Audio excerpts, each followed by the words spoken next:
rakan-rakan kita yang tidak dapat bersama dengan kita, insya-Allah mereka boleh menonton rakaman sesi kita pagi ini.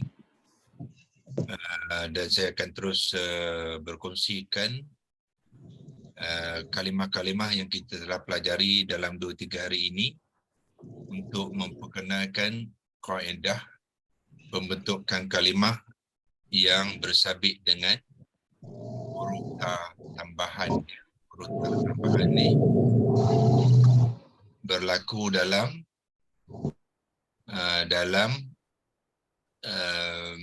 wazan kelima dan wazan ke-8 ya. Wazan kelima dan wazan ke-8 kerana di dalam kata terbitan wazan ke-8 ada penambahan huruf ta ya, huruf ta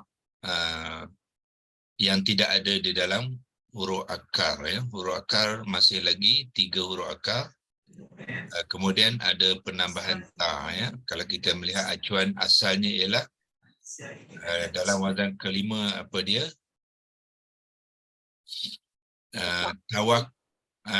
Tafa'ala, itu madhi dia.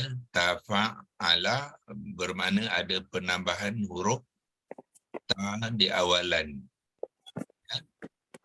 Itu dalam bentuk fi'il madhi. Kemudian kalau dalam bentuk fi'il mudhari', dia bermula dengan fa'il ya, jadi yatawakkalu. So ada penambahan ta selepas fa'il ya tu. Apabila membentuk kalimah tu, kita akan dapati ta tu memainkan peranan-peranan yang tertentu ya, bergantung kepada huruf-huruf yang terbabit di dalam huruf akar ya. Okey, saya teruskan kongsikan skrin dan saya akan terus kongsikan leksi logos untuk imbas kembali apa yang telah kita pelajari sebelum ni ya. Yang berkaitan dengan tambahan huruf ta tu, permulaannya ialah kita menggunakan contoh kalimah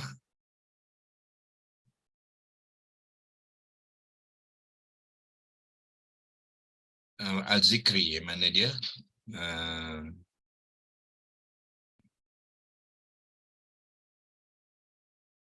14 ini ya. Okey, satu kalimah kita telah kupaskan hari itu ialah waliyazzakara. Itu satu contoh, saya kopikan ke sini. Ya, itu kalimah yang kita telah kongsikan hari itu. So selain pada itu, kita juga telah berkongsikan kalimah muddakir di dalam ayat 17 Al-Qamar, mim bari hadapan, dal tasydid bari atas, dan kaf bari bawah dengan ra bari bawah tanwin, mudakkirin. So ini contoh ya yang kita telah melihat. Yang ini apa dia? Ini adalah fi'il mudhari' maklum wazan kelima yang mansub ya. Fi'il mudhari', saya terangkan pelan-pelan ya. Fi'il mudhari' maklum wazan kelima mansub dan mufrad. Okey. Jantian dia muzakkar ya. Itu cara nak menerangkannya ya. Yang ini apa dia? Daripada surah Al-Qamar ayat 17, kalimah yang ke-7 ya, iaitu ini adalah isim fa'il ya. Isim fa'il wazan ke-8 ya. Isim fa'il wazan ke-8 muzakkar mufrad yang majrur. Itu penerangan dia ya. Kena biasakan tuan-tuan dan perempuan, kena biasakannya ya. Apabila melihat kalimah tu, buat latihan ya, supaya dapat menerangkan kalimah tu secara menyeluruh, bukan satu saja ya. Kadang-kadang bila saya tanya, tuan-tuan dan puan respon isim fa'il habis. Tak cukup ya.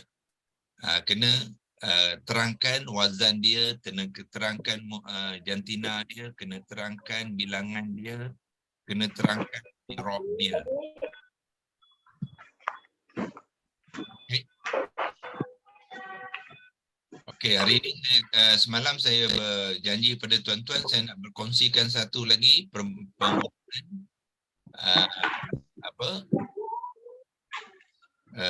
kaedah yang membabitkan penambahan huruf ta ya. Mungkin saya nak letakkan sini apa yang kita nak bincangkan sekarang ni dalam 2-3 hari ni ialah kaedah ya. Kaedah dia ialah qaf alif ain dal ta marbutah. Tadi bawa kertas ni. Kaedah pembentukan kalimah ya, yang kita nak bahaskan sekarang ni ialah pembentukan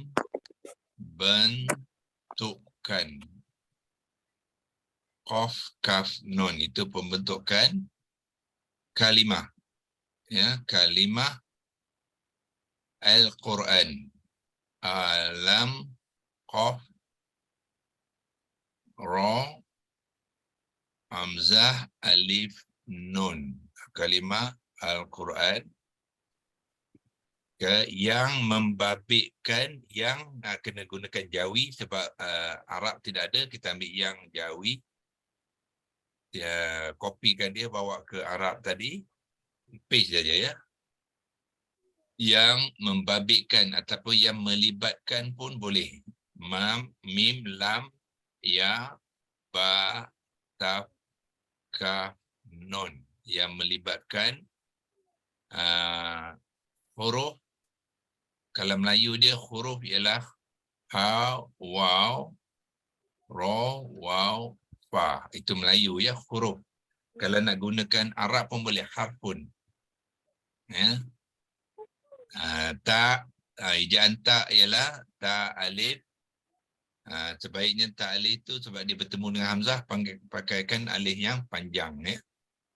Ta itu ejaan taun. Ta ya, kalau perlu sini. Tapi apa? Arab ni dia tak ada apostrofi ya. Kalau tak ada, saya guna yang ni lah sebagai apostrofi agaknya. Okey, alif kecil tu. Tak jadi juga ya.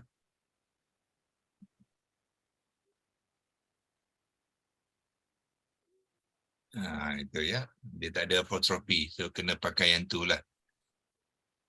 Okey, huruf ta ya, kepada kaf pada huruf akar.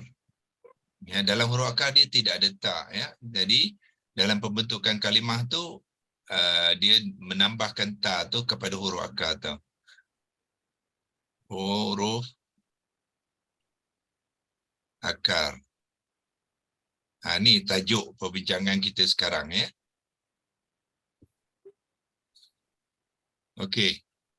Okey, so di sini tuan-tuan semua sudah kenal yang ni huruf akar dia apa? Zal, kaf, ra. Yang ni pun zal, kaf, ra. Ya. So sekarang ni saya nak bawa kongsi dengan tuan-tuan dan puan-puan satu contoh lagi daripada surah Al-Kahfi, iaitu surah ke-12 ayat ke-4 ya, iaitu apa kalimah dia? Ittakhaza ni ya. Tuan lihat sini, ittakhaza. So saya terangkan dulu apa di ittakhaza tu, tuan-tuan tekan di sini. Ya, ittakhaza adalah kata kerja. Maknanya dia adalah kumpulan fi'lun ya. Kumpulan fi'lun Macam mana nak mengenal dia? Tuan-tuan tekan di sini ya. Diklik untuk selanjutnya. Okey, so dia akan beri maklumat yang lebih lagi ya. Di sini pun kita sudah melihat maklumat dia apa? 3 huruf akar dia lah alif, ha, zal. Alif, ha, zal. Ni 3 huruf akar ya. Kita dah banyak kali buat macam mana nak mengenal huruf akar tu, sepatutnya kita sudah mengenal sekarang. Iaitu alif, ha, zal. 3 huruf akar dia. Ya. So alif, ha, zal akan membentuk membentuk kata dasar sambung saja. Alif dengan kha disambung saja, tetapi alif adalah huruf illah ya. So huruf illah alif ni akan bertukar kepada hamzah qata ya, hamzah qata. Itu kata dasar kepada alif kha zal. Nanti kita akan buat di dalam pembentukan kalimah tu.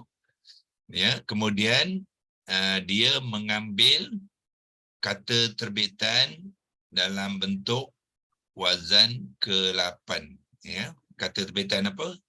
Kata terbitan fi'il madhi wazan ke-8. Macam mana kita tahu wazan ke-8? Tuan-tuan tengok di sini ya. Naikkan sikit. Ini dia nampak dia adalah dalam wazan ke-8 di sini ya. Tu dia. Bentuk ke-8 tu bermakna kalimah ittakhaza adalah fi'il madhi wazan ke-8 ya. Inilah bentuk dia. Tu dia. Ittakhaza ya, tetapi ini penulisan lama ya. Penulisan lama ni dia menggunakan alif yang dibunyikan dengan baris bawah ya. Sekarang Rusam Osmani tidak ada lagi penulisan yang sebegini. So yang alif ni sebenarnya sekarang ni adalah hamzah wasal ya, bukannya alif lagi ya. Yang ni kita akan tukarkan dia kepada hamzah wasal ya. Jadilah dia hamzah wasal, ta yang bertasydid baris atas, kha baris atas dan zal baris atas. Inilah kalimah yang kita nak bincangkan sekarang ya, supaya tuan-tuan dapat mempelajari macam mana berlakunya ta yang bertasydid ini adalah kerana penambahan huruf ta ya di dalam pembentukan kalimah wazan ke-8 ya. Okey. Di mana kita boleh lihat penambahan huruf ta tu? Kita tengok pada template. Ingat template yang ni? Ya, template ni tuan-tuan kena mahirkan ya. So saya bawa ke bawah. Tu dia ya. Mana dia wazan ke-8? Boleh besarkan sikit. Okey. Okey, ni dia.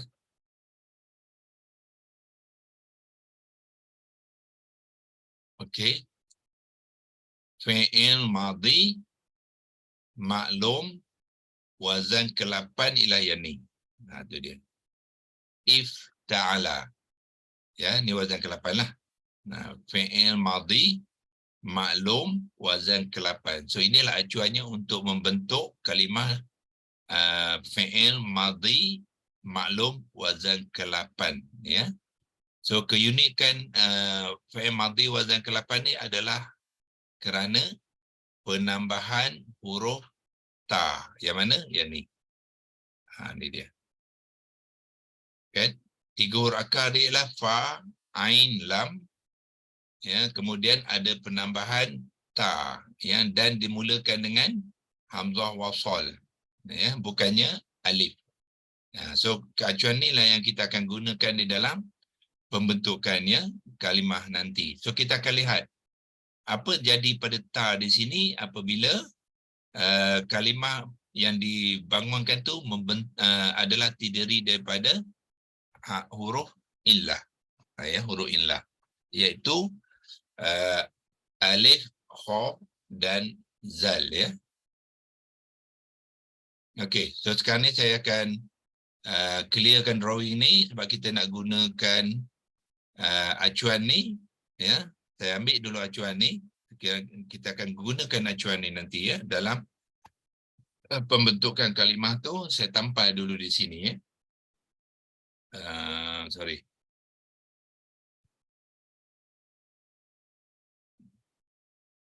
Ya, kita tampal jujur di sini sebab kita nak guna nanti ya. Dan kita bracketkan dia. Ingat ini acuan apa? Fi'il madhi wazan ke-8 ya. Fi'il madhi maklum dan kita akan gunakan. So sekarang ni kalimah yang kita nak bincangkan tu apa dia? Ialah dia ni ya. Ittakhaza ni. Dalam Al-Quran tu ayat keempat, wa yunzirul ladzina qalu ittakhazallahu walada. Ni dia kalimah dia. Ya. So saya typekan dia sebab Quran ni dia tak boleh nak copy ya. Tak boleh nak copy, saya kena type ittakhaza. So ambil lesson logo saya akan typekan di sini iaitu kalimah yang kita nak bincang ialah hamzah qata dengan ta yang bertasydid baris atas. Lepas tu kha baris atas dan zal pun baris atas. Itulah kalimah yang kita nak bincangkan sekarang ya. Itu dia. Ittakhaza. Okay. So sebelum kita nak bincangkan tu, kita terangkan dia dulu. Apa dia ittakhaza? Dia adalah fi'il madhi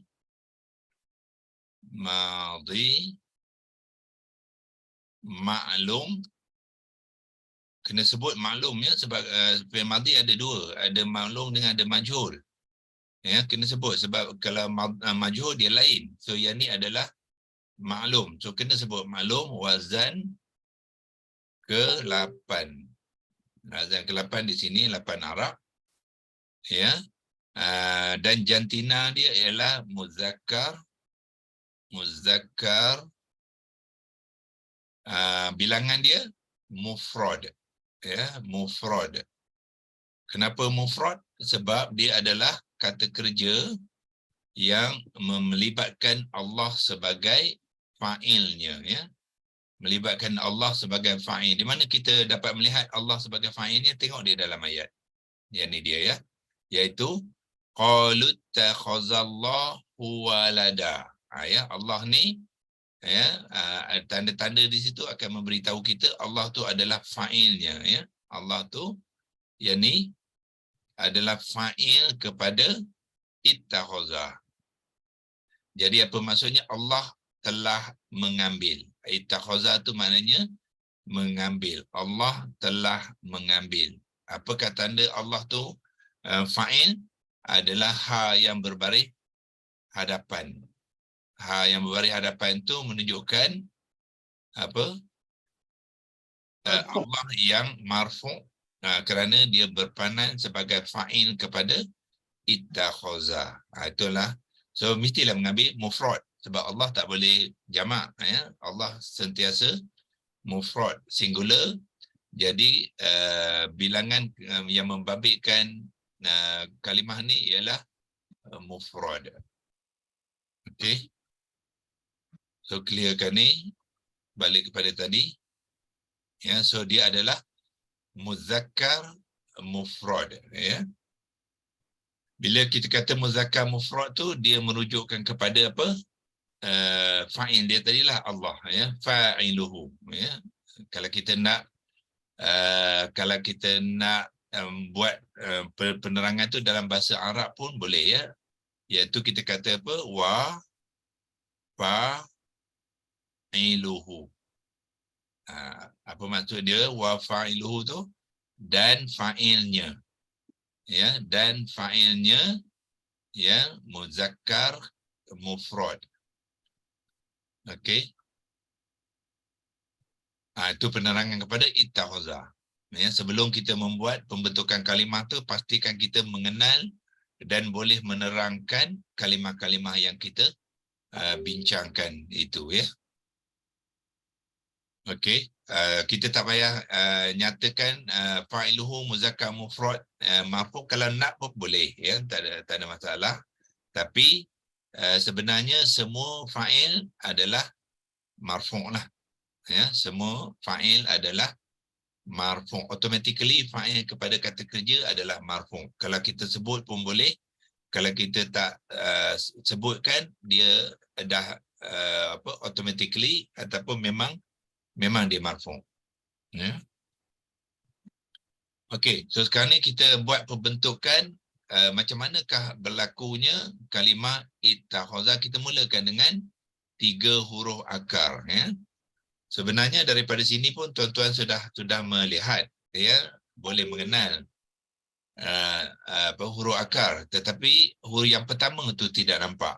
Yang nampak dalam kalimah ni huruf akar yang kedua dan yang ketiga sahaja. Ya, iaitu yang mana? Yang ini dengan zal saja.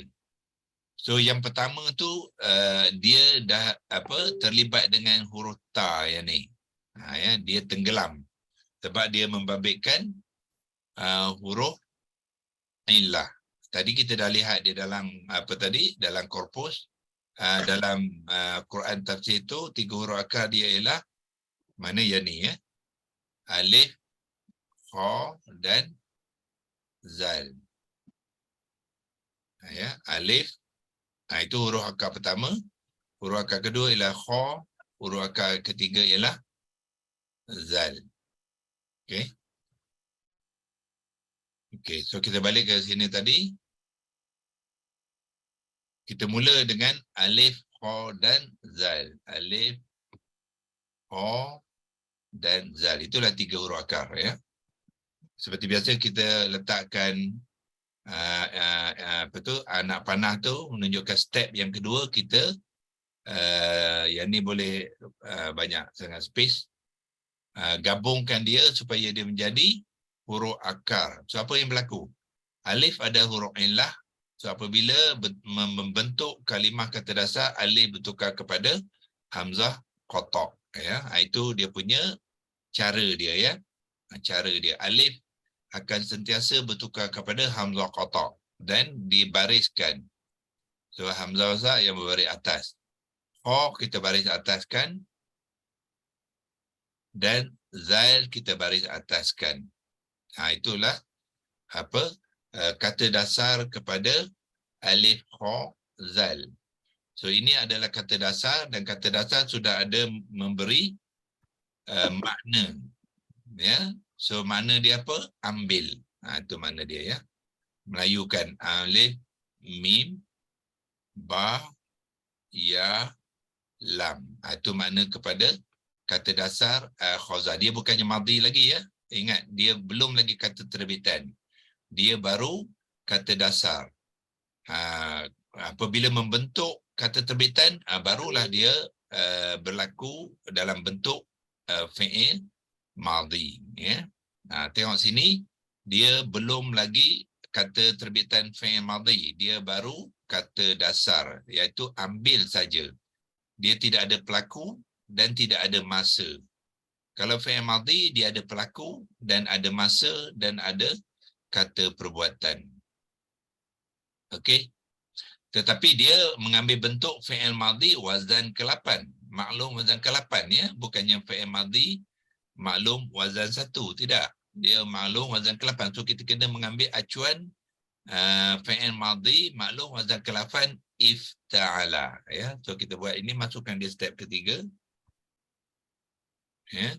Okay, ini dah kita boleh buang space tu, bawa dia ke depan untuk menggunakan dia sebagai acuan. Ya, so apa kita buat dengan acuan ni? Hamzah qata'. Nanti saya tunjukkan satu-satu step dia. Ya, hamzah qata'. Yang ini huruf pertama di dalam huruf akar tu kita masukkan ke dalam fa ni. Gantikan fa tu dengan hamzah qata'. Okey.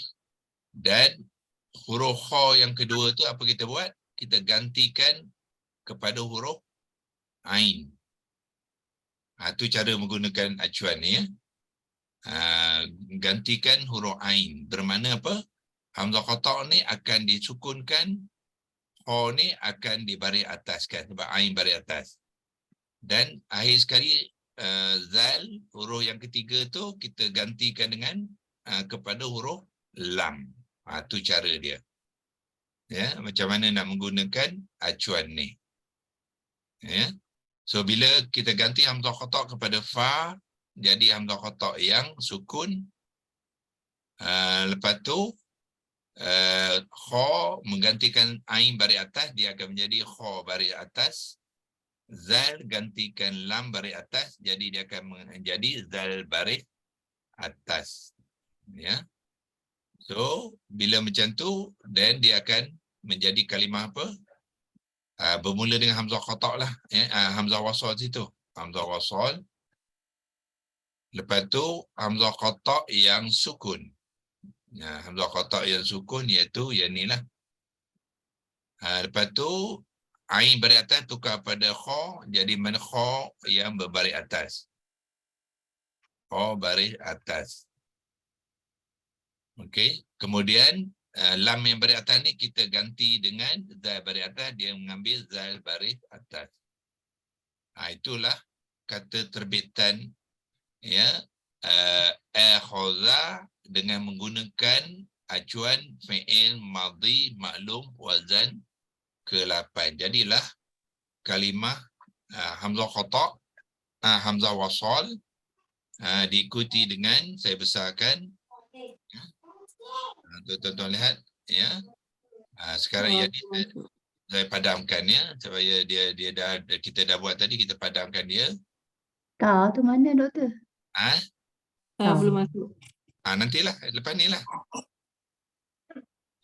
Okey. So nak tunjukkan dengan pembentukan dia akan menjadi kalimah ni kan. Okey, so kalimah macam ni tidak wujud. Ya, tidak wujud. Sebab apa? Sorry, ada ta ya. Betul. Betul. Soalan dia ta sini. Ta kat sini, ya, tertinggal. Ya. Okey, lepas fa yang sukun ada ta. So ada ta. Jadi ittakhadha, ya, ittakhadha. So apa berlaku dalam wazan ke-8 apabila ada hamzah qata' yang sukun, ya, so hamzah qata' ni akan ditukarkan kepada ta yang ta lah. Jadi jadilah ta yang sukun. Huruf illah, ya, huruf illah saya tunjukkan sekali lagi. Huruf illah alif, ya, yang ini dalam huruf akar membentuk kalimah akan menjadi hamzah qata'. So hamzah qata' tu dalam wazan ke-8 apabila dia disukunkan, dia akan berubah kepada ta. Ya. So sekarang ni kalimah ni akan menjadi apa? Menjadi kita kopikan ke sini balik. Masukkan ke sini. Yang ni kita tukar kepada ta yang sukun. Hamzah qata' yang sukun, kita jadikan ta yang sukun. Ni sukun. Tu dia. Ya. So sekarang ni terdapat satu ta yang sukun dan bertemu dengan ta yang berbaris. So yang ni dalam hukum tajwid kita sudah pun belajar. Yang ni dinamakan apa? Dia melibat hukum idgham mutamasilain. Ya, idgham mutamasilain, iaitu dua pertemuan dua huruf yang sama, ya. Pertemuan dua huruf yang sama. Huruf pertama tu yang bersukun, huruf kedua berbaris, maka dia melibatkan idgham mutamasilain, di mana huruf yang pertama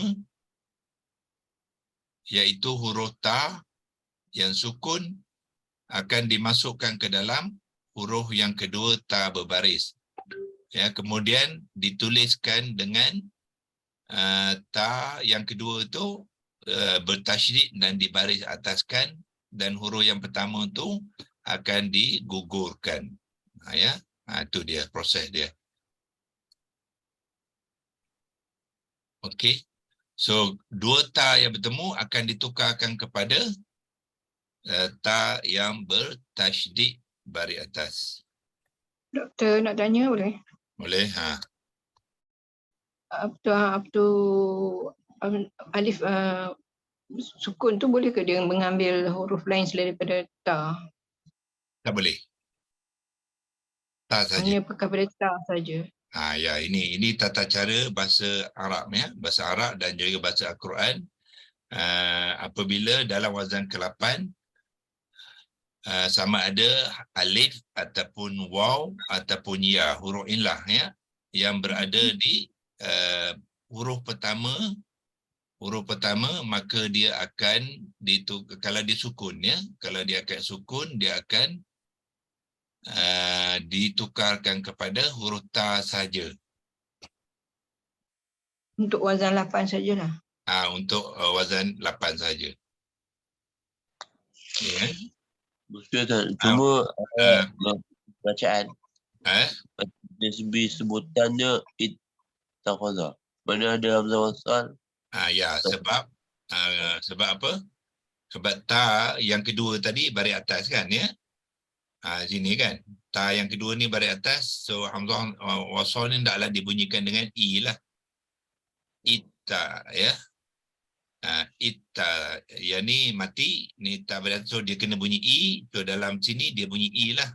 Jadilah Dalam Fatihah ihdinas. Dalam Fatihah ihdinas surah.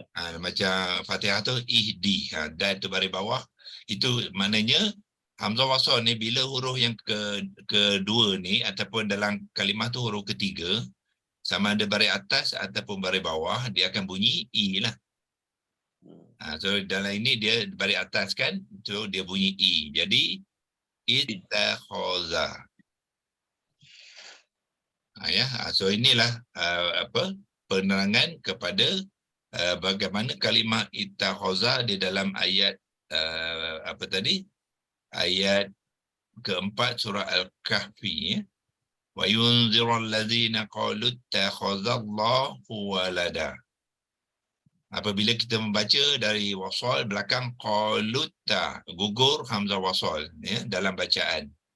Tetapi kalau kita menyebut kalimah ni, hamzah wasal tu dihidupkan, iaitu ittakhadha. Biasanya kita akan baca sekali dengan fa'il dia ya.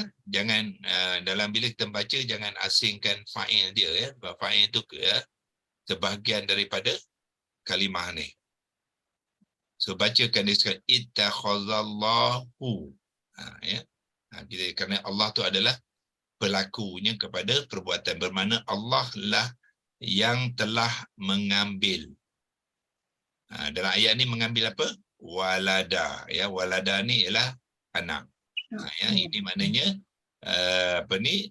tuduhan orang-orang yang tertentu yang mengatakan Allah itu mengambil anak. Wa yunzirul ladzina qalu ittakhadallahu walada, dan supaya dia memberi amaran kepada orang-orang yang telah berkata Allah telah mengambil anak.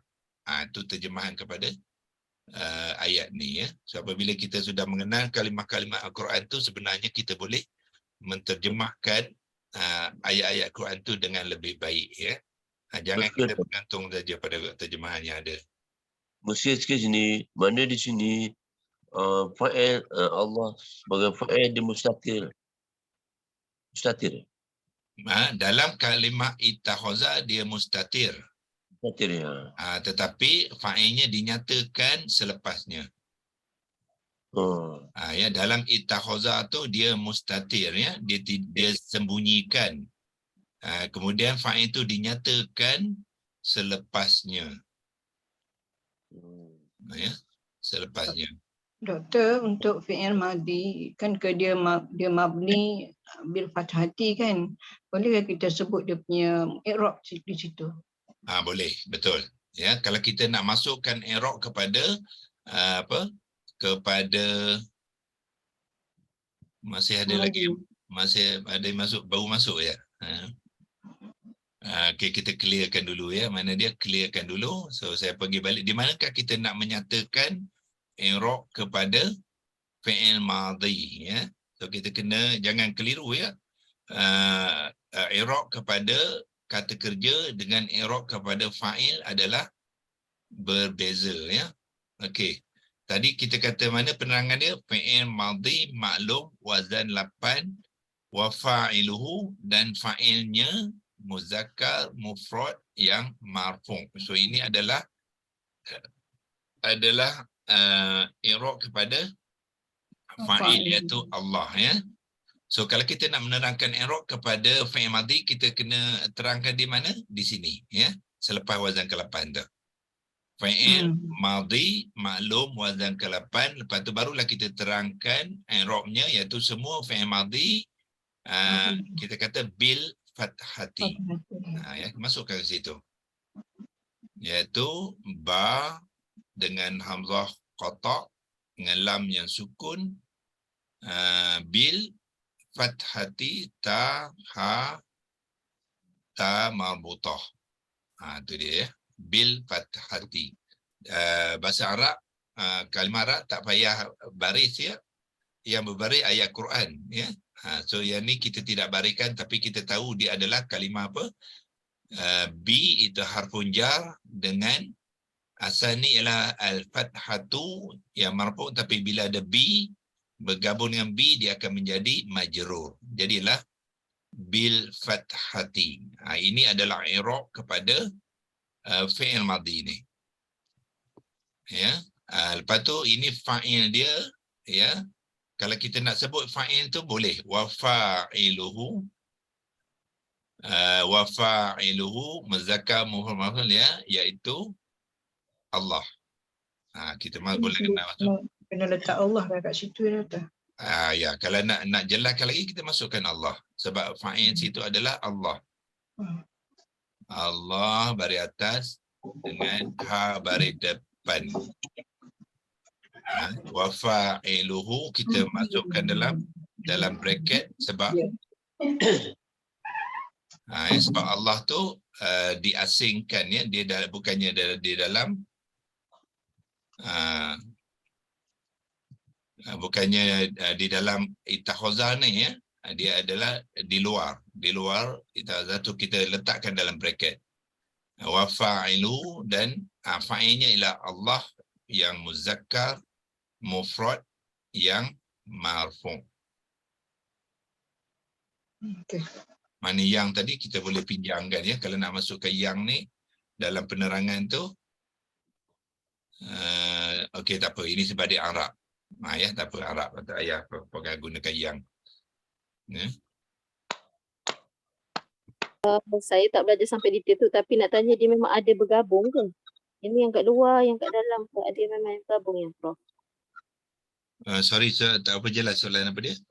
Saya nak tanya sebab saya tak belajar detail lah, tapi kes ni dihuraikan detail ni sebab nak mengatakan Allah tu berpisah daripada perkataan tu ya. Dalam Al-Quran, dalam ayat tu dia berpisah ni. Maksudnya ada juga kes dia bergabung. Fa'ilnya termasuk dalam perkataan perbuatan tu. Ya, memang banyak fa'il yang bergabung. Contoh apa? Bergabung fi'il madhi ya. Okay. Ni sorry ya, ni tidak mana ada kes bergabung lalu kita jumpa kan. Kalau fi'il madhi kita tengok ada tak. Macam ni, ini fa'il dia apalah. Ya. Duduk belakang tu. Lepas tu apa? Na ni waja'alna ni, ini bergabung lah ni. Na ni fa'il kepada ja'ala. Ini dia bergabung, dia tak asing. Kalau kes ni tadi dia tak ada ya. Dia letak kat luar lah.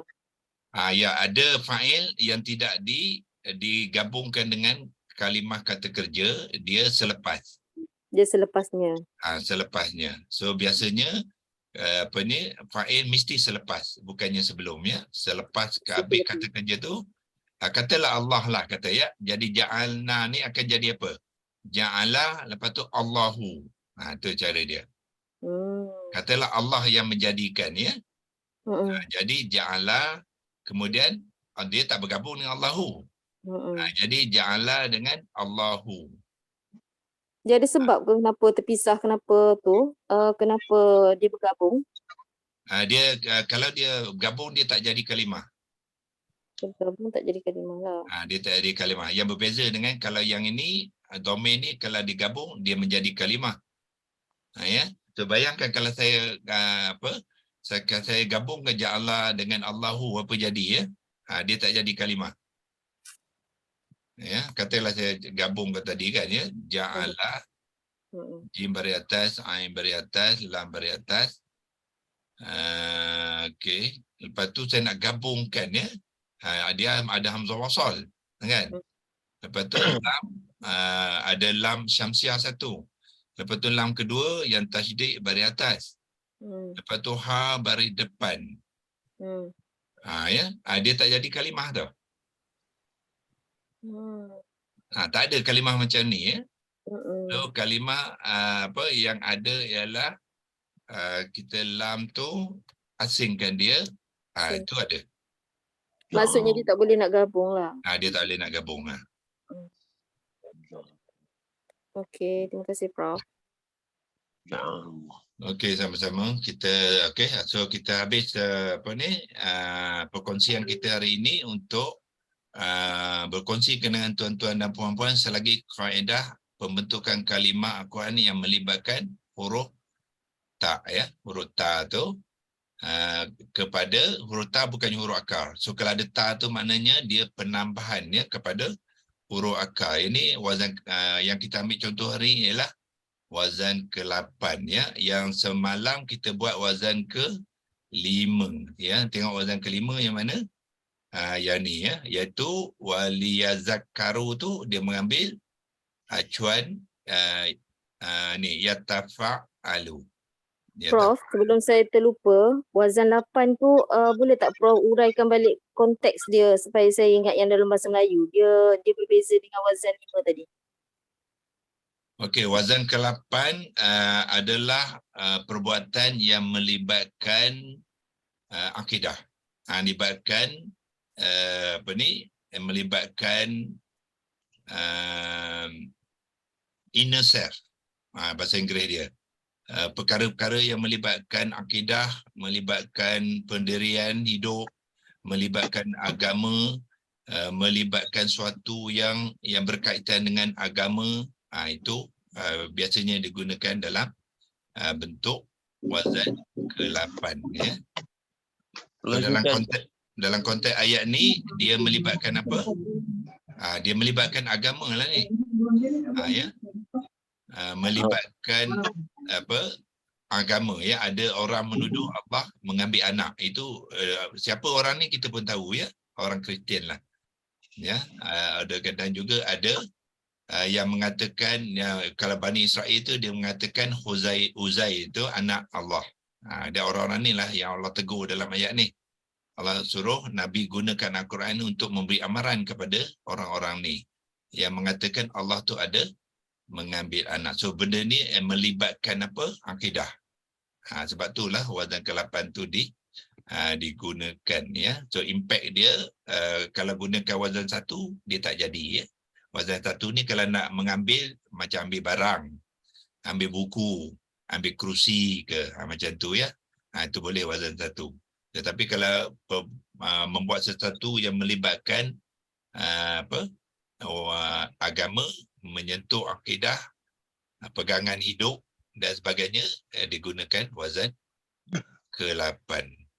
Tuan, nak muskil tu sikit tentang penambahan ta ni, keadaan soal pokok sekarang ni kita ialah penambahan ta, huruf ta. Adakah ini istilah sesuai untuk kita maktuf? Tak ada. Itu lain. Maktuf lain ya. Oh lain Lain. Maktuf tu ialah apabila ada waw atifah ya. Ada waw atifah. Ya, itu penambahan cerita di dalam ayat. Itu dipanggilkan wow, menyelaraskan. Dan kalau di atifah tu dia akan selaraskan sekali. Ya. Itu dipanggilkan maktuf. Itu konteks lain ya. Ini tambahan ta di dalam di dalam wazan tu yang ni. Macam yang wazan ke-5 yang mana satu dia punya penambahan tu. Yang ni ya, saya circlekan wazan ke-5 yang kita semalam apa? Yatafa'alu. Dan penambahan ta-nya ialah dia ni lah. Ni ta ni. Ta ni bukannya huruf akar ya. Dia huruf akar dia fa ain lam. So ta tu ada penambahan dalam membentuk wazan kelima. Daripada madhi pun dah ada dah. Ni dia ya. Dah maktub tak boleh lah. Eh? Istilah maktub tak sesuai lah. Apa dia? Istilah maktub tu tak sesuai. Tak sesuai. Tak, wrong contact. Wrong konteks. Wrong contact. Lari konteks. Jangan campur adukkan ya. Kita kena jelas faham konsep-konsep yang digunakan dalam ayat Quran ni ya, supaya dia tidak bercampur aduk. Campur aduk. Pasal kita faham maktub ni tambahan. Jadi ya, betul. Yang ni bukannya itu tambahan perkara ya ataupun cerita. Contohnya saya nak katakanlah ayat itu mencerita pasal perabot kan. So disebutkan kerusi. Kerusi, lepas tu nak tambahkan lagi meja. Kerusi dan meja. So meja tu maktuf kepada kerusi. Satu perkara yang nak dimasukkan tambahan kepada kerusi di dalam ayat itu. Spesifik lah. More spesifik. Konteks dia adalah perkara ataupun cerita, bukannya huruf. Sekarang ni kita berbincang kepada huruf tambahan huruf ta. Kan ya, huruf ni, huruf ta. Tak ada kena-mengena ya. Haji Maslan suka lari. Okey ya. Belajar. Guru habis. Tak apa.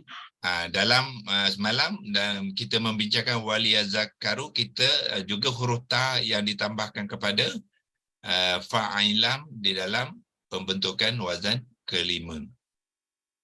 Okey. Mudakir itu apa cerita itu? Juga ini wazan ke-8. Ta, huruf ta yang ditambahkan tu kepada 3 huruf akar zal kaf ra. Ya, zal kaf ra, apa yang terjadi? Sebab dia bertemu dengan huruf zal, ya, huruf zal dia ditukarkan kepada huruf dal. Ya, itu perbincangan semalam. Ya, so bahasa Al-Quran ni very versatile dipanggil ya. Dia very versatile, dia dia hebatlah ya, dia ya, macam-macam boleh berlaku ya, sebab orang Arab ni kayak dia hebat dalam bahasa ya, jadi macam-macam dia. Grammar halus kan, grammar halus. Ya. Semalam tu yang mudakir tu dia pasal isim macam pasal isim, yang hari ni pasal verb pula wazan ya, semalam ialah isim, betul, isim fa'il ya. Yang hari lusa tu waliya zakaru tu wazan 5 pula ya. Okey ya. Kalau boleh saya ingatkan balik di dalam ni ya. Fi'il mudhari. Satu wazan ke-8, satu wazan ke-5. Okey. Waliya zakaru ialah yang ni ya. Yatafa'alu.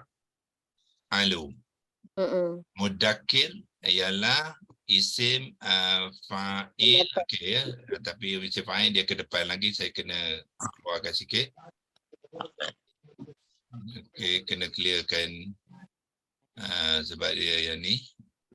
Tapi topiknya semua masih merujuk kepada perubahan ta tadi itulah kan? Betul. Okey. Sampai mana dia isim fa'il wazan ke-8 mana yang ni? Ni. Mutafa'ilun. Ada juga penambahan ta dia, iaitu mana? Yang ni lah. Ada ta tu. 3 huruf akar dia fa, ain, lam, tapi dia ada penambahan ta sebab dia wazan ke-8. So ta tu dalam pembentukan mudakir tu dia terbabit, dia berhampiran dengan huruf zal, maka dia ditukarkan pada huruf dal. Ya, kemudian zal tu bertemu dengan dal, dia dimasukkan dalam dal tu bertukar kepada terdapat 2 dal. Jadilah mudakir. Doktor, yang menyebabkan dia tukar tu suka-suka orang Arab pun. Orang Arab. Cara orang Arab bercakap. Samai. Dia nak sebut senatut. Dal dengan Itu kalau orang yang kahwin dengan orang Arab tu dia boleh tanyalah. Samai. Dia panggil sama'iyun ya. Sama'iyun tu kaedah orang Arab bertutur lah. Dia suka ringkas-ringkaskan. Dia tak suka belit-belit lidah dia tu kan. Dia ringkaskan supaya senang nak menyebut. Itulah Itu sama'iyun. istilah dia lah, sama Istilah Iyun. ya, yes. Cara Tapi dia. berlaku dekat huruf ta tadi sebab dal, zal, Ya. zai. Itu satu. Kemudian kalau dia berjumpa dengan waw yang mati ataupun hamzah qata' yang mati dan ya yang mati, dia pun ada dia akan tukarkan kepada ta ya. Kalau waw ya ataupun hamzah qata' yang sukun, dia tukar kepada ta. Dia tak suka Tak yang sukun yang sukun. sukun. So dia tukar pada jadi ta sukun lah. Okey, mungkin kalau saya nak ambilkan satu lagi contoh, nanti saya akan buat hari Isnin depan ya, iaitu kalimah al-muttaqun ya. Yang bertakwa tu itu pun melibatkan huruf ta juga ya. Itu kepada isim fi'il wazan ke-8 yang melibatkan huruf waw illah. Huruf illah. Yang tu mana? Yang ni ya, iaitu dalam surah Al-Baqarah tu lil muttaqin. Nanti ya, lil muttaqin ni kan dia ada ta tasydid tu. Kenapa? Sebab ta tambahan wazan ke-8 lah. Sebab apa? Sebab dia dalam membentuk ni dia melibatkan huruf waw ni. Waw illah. Ya, so bila dia melibatkan huruf waw illah ni, nanti kita akan dapati dia bertukar kepada ta. Lepas tu ta bertemu dengan ta tambahan, jadilah dia dua ta. Jadilah dia al-muttaqun. Kemudian bila ada lam harfun jar ni, jadilah kalimah tu lil muttaqin. Dia jadi majrur lah. Iaitu orang-orang yang bertakwa. Kalau kita tak buat pembentukan kalimah ni, sebenarnya kita tak kenal ya kalimah tu dengan betul ya. Kita baca je lah ya, tapi kita tak tahu kenapa ta tasydid semua tu. Sebab tu pembentukan kalimah ni sangat-sangat penting ya untuk tuan-tuan belajar ya. Okey, kalau kata lil muttaqin tu wazan 8, konteks dia nak kaitkan dengan yang beza dia dengan konteks yang wazan-wazan lain tu. Dia muttaqin, bertakwa ni adalah inner self, inner value yang bersabit dengan agama kan. Orang yang bertakwa ni orang yang apa? Yang hebat agama dia kan.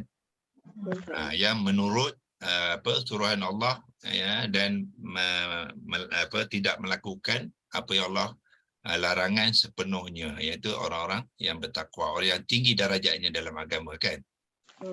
Inna akramakum indallahi atqakum. Allah kata orang yang paling mulia ialah orang-orang yang paling tinggi takwanya. Itulah sebab tu dia digunakan wazan ke-8. Li sini bukan supaya tak tulis lagi tajuk lah doktor. Apa dia? Tajuk daripada yang hari ni punya. Tajuk ini ialah pembentukan kalimah. Itu tajuk besar. Pembentukan kalimah ke-8. Kalau dia yang spesifik ialah bila pembentukan kalimah tu melibatkan wazan ke-8 yang kalimah tu dibina daripada huruf akar yang illah. Itu dia. Huruf akar yang illah. Kalau huruf akar tak illah, tidak ada apa ya? Tidak ada pertukaran ta. Tak ada tuan. Li sini bukan supaya dia bagi ya tuan. Harfun jar bagi. Jangan confuse dengan lam ta'lil ya. Ramai lagi saya dengar confuse dengan lam ta'lil. Dia tak tengok lepas kalimah lepas tu doktor. Tengok kalimah lepas tu. Kalau kalimah kata nama, dia adalah harfun jar. Kalau kalimah fi'il mudhari', dia lam ta'lil. Di sini bagilah. So harfun jar makna dia bagi, lam ta'lil makna dia supaya. Lam ta'lil supaya. Assalamualaikum doktor. Doktor nak tanya, saya Fauzia. Doktor, saya dah lama nak tanya benda ni. Kan kita kata Al-Quran memang tak boleh berubah. Ya. Tapi kenapa kan bila ni boleh orang Arab ubahkan sesuka hati macam mana? Tak, memang kalimah tu yang ni yang tak boleh diubah. Bila dah ittakhaza tu yang tak boleh diubah. Dia dah menjadi ittakhaza kan? Yang tadi kan? Kahfi, dia dah jadi ittakhaza tu. Yang ni tak boleh diubah lagi ni. Macam mana dia yang kita tunjukkan tadi ialah bagaimana kalimah ni terjadi saja. Dia bentuk. Dia bentuk saja. Yang ni tak boleh ubah ni. Jangan pergi ubah dari atas ke dari bawah ke dari depan ke, tak boleh. Pergi buang ta ke tak boleh. Sebab itulah Maksudnya bila kita buat huraian, kita akan hurai di sini tak boleh, di sini tak boleh. Maknanya kita kena jelas apa yang boleh, apa yang tak boleh. Jangan confuse pula. Pada ayat Quran tak boleh diubah tak hati lah. Ya, sebab inilah sudah menjadi ayat Quran kerana ayat Quran tu ialah apa? Dalam bahasa Arab. Quranan Arabiyyah, ya. Quranan Arabiyyah. Dia menggunakan bahasa Arab. So ini bahasa Arab dia. Cuma sekarang kita nak belajar mengenal bahasa Arab tu, itu je. Dia ikut kaedah lah, kaedah yang dibenarkan lah. Kaedah bahasa Arab. Kaedah. Ya. Rukun, salah satu daripada rukun belajar membaca Al-Quran ni ialah kena belajar bahasa yang diterima oleh orang Arab lah.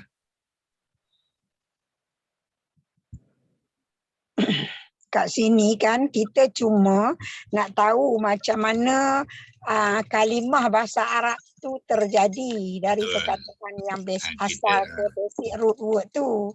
Jadi itu yang perubahan 2-3 perubahan tu baru dapat yang itu. Barulah kita faham sekarang kan. Baru kita faham yang tu. Kalau tidak dulu kita baca saja kan. Baca je.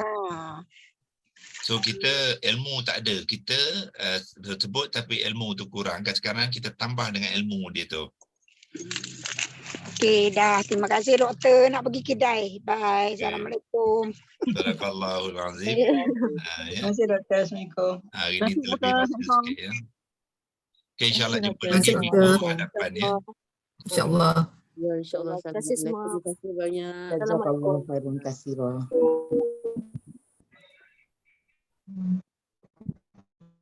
Okay. Tutupkan rekod.